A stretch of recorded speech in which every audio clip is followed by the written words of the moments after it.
I've tried whatever, it's just stuff I've learned in the space. I think that's what we're here for. I feel like everyone has a different experience, and we just kind of are here to talk about it. I don't know. I always say I'm just one man's opinion. I know what I'm talking about just as well as you do. Right. For sure. But I think, I don't know, the fully docs thing was important to me. It's like I said, as an artist, I was like, well, I should just be myself. So that's why my handle is just my name, for better or for worse. Mr. Donuts, for sure. Like another part of like this project, as like the founder, like I always say, like, I wanted to be like present in the project. I wanted to be accessible. I wanted to be like a part of the community, because that was something that I felt was like really missing early on from these projects. Like I can name a few off the top of my head where like the founders were these kind of like mysterious, like crypto people who like supposedly just had these like fat bags of crypto that everyone worshipped, but they they weren't like people. Like they were very like ethereal. Like I felt like they didn't talk to their community members. They were sort of like these like puppet masters, like pulling, and it just like felt weird, man. I was just like, look, if I'm going to do a project, like I'm going to be in the project. Like I hated that about some of the early projects where it was just by these anonymous dudes that everybody was just like handing money to. And I was like, why are you guys just handing money to these people we don't even know?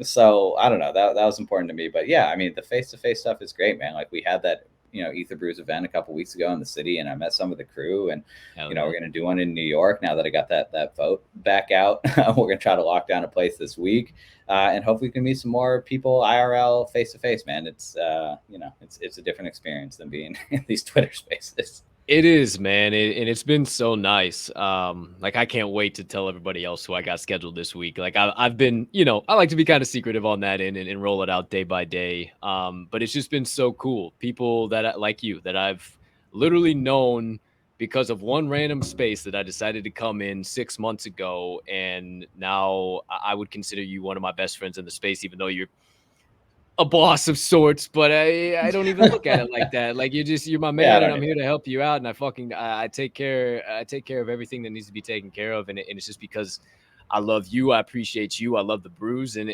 I love the future of this space. And man, if y'all don't follow Duncan, I don't know why the hell you wouldn't be tuned in, and if you would be following him at this point in time. But I mean, if you guys don't follow him, if you don't tune into what he's saying, you're asleep. You're asleep, because he's a realist, and he's being real about this space. And that's something a lot of people don't have the cojones to do. And it's something that I'm very glad to say that just about damn near every guest, not just about every damn guest that comes on this show, is going to have that same real perspective too. And it's something we've all talked about. So that all being said, I don't want to blabber. I don't want to go on. We're here to hear you talk, my man. So I got one final question. We'll run the Twitter picker. We'll go on, get on up and get on out. Obviously, 30 minutes clips by like nobody's business. So I want to get you scheduled up. V2, V3, V4, V1,000,000 until we sell this summer gun out. We're playing fucking P2E brew shooter games, and I'm running around the metaverse with a beer can on my head. I firmly fucking believe it's possible, Duncan Rogoff, and I'm not going to stop until it is. So you're in the middle of chasing a dream and a passion, going after some goals, taking that path less traveled, as we like to say in the space, to someone who might be doing the same, chasing after a dream or a passion, or trying to get into motion graphics, or trying to break into a corporate job, or just trying to get into NFTs and maybe start a project. What's your best advice for that person? I feel like those are very different people and very different things that people are trying to do. I have like different advice. Slim it down with your fucking highbrow. For all those people, slim it down. Yeah, I mean, I would say, for anyone chasing, a passion, chase your passion and put it out there, and let people know that that's what you're doing, right? Like I think nobody can. It's very, very hard to do these things on your own. But if nobody knows what you're doing, then how can anybody help you? So like, let people know what you're doing and what you're about. Feel free to put yourself out there. For anybody looking for a corporate full-time job, my best advice to people is always don't submit your resume to like a job board. My advice to people is find a company you want to work for, like find a personal contact, an email, a phone number, and like get in touch with like a single human directly. That's worked for me more often than anything else.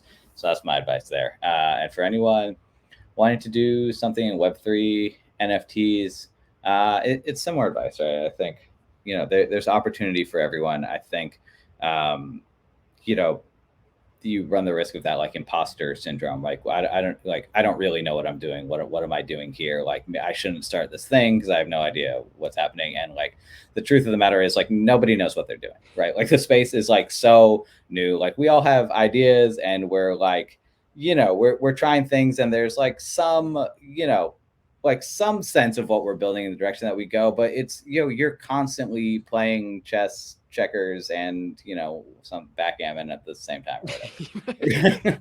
Right, you're just constantly like moving these pieces around, like, is this gonna, like, does this thing work? Oh great, this works, like let's keep doing that. Does this thing work? No, it doesn't. Like, let's scrap that, let's move on to the next thing. So like, don't be afraid to fail, I guess is really what that comes down to. Like, take the risk, put yourself out there, try the thing you want to try, let people know that you're doing this thing, and feel free to have it not work out and try the next thing.